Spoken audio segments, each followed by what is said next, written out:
Hello दोस्तों, नमस्कार। तो कैसे हैं आप सब दोस्तों। बात करते हैं कुछ ऐसे मुद्दों के बारे में, जैसा कि आपने देखा होगा कि अभी हाल में ही न्यूज आई है कि रूस का सप्लायर है, फिर भी भारत से तेल क्यों खरीद रहा है। दोस्तों, सबसे बड़ा कारण उसका ये है कि जो यूक्रेन युद्ध हो रहा था, यूक्रेन युद्ध में जो कि यूक्रेन ने उसकी बहुत सारी रिफाइनरी में, यानी कि ये बात रूस ने भी एक मीडिया के कॉन्फ्रेंस में हाँ बोला है इस पे भी कि जो कि मेरी रिफाइनरी है उस पर भी अटैक हुआ है और रिफाइनरी अटैक होने के बाद हमारी कैपेसिटी कम हो गई है। उसने पहले कह दिया था हम 1 अप्रैल से तेल नहीं दे पाएंगे, यानी कि कच्चे तेल की बात नहीं की थी। यहाँ पे मीडिया ने काफी सारी चीजें ये बोल दी थी कि रसिया बोल रहा है कि हम कच्चा तेल नहीं बोलेंगे।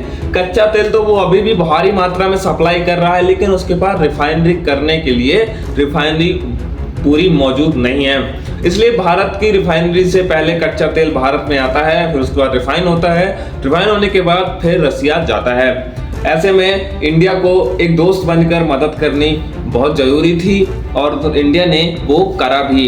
यही होता है दोस्तों एक दोस्ती का सबक, क्योंकि जब रसिया का युद्ध हो रहा है और जब रसिया को मदद की जरूरत है तो भारत सबसे पहले खड़ा है मदद करने के लिए। सबसे बड़ी बात यह है कि रसिया के पास क्रूड ऑयल तो भारी मात्रा में है, लेकिन रिफाइनरी भी भारी मात्रा में है फिर भी, लेकिन कच्चा तेल को रिफाइन करने के बाद डीजल, पेट्रोल, गैसोलीन और प्लास्टिक के जो भी काम प्रोडक्ट्स आते हैं ये बनते हैं।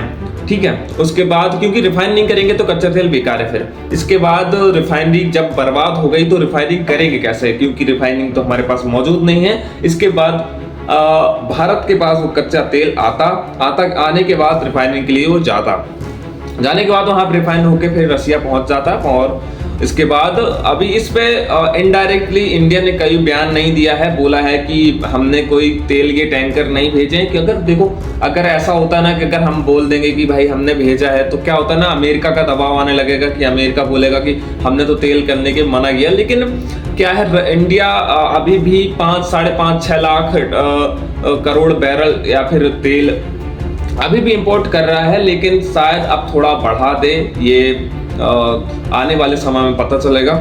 लेकिन क्या एक ऐसे मित्र को आप खुलेआम मदद नहीं कर सकते, क्योंकि जो अपने को 1971 में मदद की हो, जिसने अपना 7वां बेड़ा भेजा हो, जब हम बांग्लादेश को अलग कर रहे थे तब उसने 7वां बेड़ा भेजा था, जब हमने 95,000 सैनिकों को बंदी बनाया था, जब हमने PNS गाजी मारी थी, पाकिस्तान ने जो PNS गाजी INS विक्रांत के लिए भी INS राजपूत के लिए भेजी थी हमने अपने युद्ध पोत। क्या हम इतनी खुल के मदद नहीं कर सकते?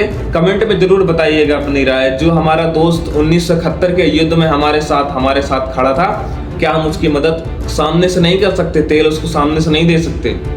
जय हिंद, जय भारत।